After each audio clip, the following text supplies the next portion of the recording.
Telegram account খোলার সময় OTP code আসে না, অর্থাৎ ভেরিফিকেশান কোড আসে না। এই সমস্যার কিভাবে সমাধান করবেন চলুন দেখিয়ে দিই। দেখুন, ওটিপি কোড আসতেছে না, এই জন্য আপনাকে দুটি কাজ করতে হবে। এই দুটি কাজ যদি আপনি করেন, আপনার টেলিগ্রাম অ্যাপ্লিকেশানে অবশ্যই যে সময় আপনি খুলবেন অবশ্যই ভেরিফিকেশান কোড আসবে। আর এই কাজ দুটো কীভাবে করবেন চলুন সেটাই দেখিয়ে দিই। তো সেজন্য আপনারা সর্বপ্রথম আপনাদের ফোনের সেটিংসটা ওপেন করে নেবেন। তাহলে আপনাকে এরকম ইন্টারফেসে নিয়ে আসবে, স্ক্রল করে নিচের দিকে চলে আসবেন। আসার পর এখান থেকে আপনার ফোনের এই যে গুগল সেটিংসটি থাকবে, এই গুগল সেটিংসটি ওপেন করবেন। করলে এখান থেকে আপনারা অল সার্ভিস দেখতে পাবেন। এখন এখান থেকে অল সার্ভিস ওপেন করবেন। যখন এখান থেকে আপনি অল সার্ভিস ওপেন করবেন, আপনাকে এরকম ইন্টারফেসে নিয়ে আসবে। একটু স্ক্রল করে নিচের দিকে চলে আসবেন। আসলে এখান থেকে SMS ভেরিফিকেশান কোড এই অপশান দেখতে পাবেন, ওপেন করবেন। করলে এখান থেকে এই দুই অপশান আপনার এরকমভাবে অফ থাকতে পারে। আপনার যদি এখান থেকে অফ থাকে অবশ্যই এটা অন করতে হবে। এই দুই সেটিংস যদি আপনি অন না করেন, আপনার ফোনে কোনো রকম SMS বা ভেরিফিকেশান কোড কোনো কিছু আসবে না। সেক্ষেত্রে অবশ্যই এই দুই অপশানটি এখান থেকে আপনারা অন করে দেবেন। এই কাজটি করা হয়ে গেলে আপনাকে আরেকটি গুরুত্বপূর্ণ কাজ করতে হবে।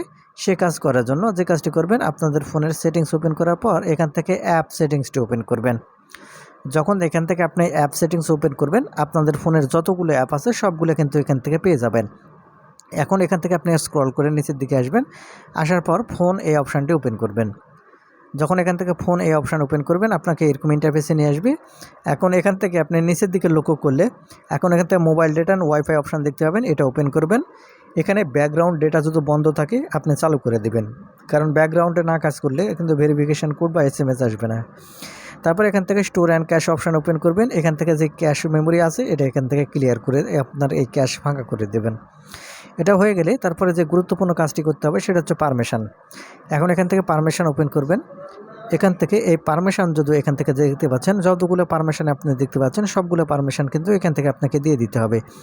বিশেষ করে এই SMS পারমিশন আপনার যদি এখান থেকে বন্ধ হয়ে থাকে, তাহলে কিন্তু SMS বা ভেরিফিকেশন কোড, ওটিপি কোড কোনো কিছুই আসবে না। অবশ্যই এই পারমিশনটি আপনি দিয়ে দিবেন। দেওয়ার পরে আপনার ফোনটি বন্ধ করে চালু করবেন। তারপরে আপনি ভেরিফিকেশন কোডের জন্য অ্যাপ্লাই করবেন, দেখবেন আপনার ভেরিফিকেশন কোড চলে আসবে। তো বন্ধুরা, এই ছিল আজকে ভিডিওটি।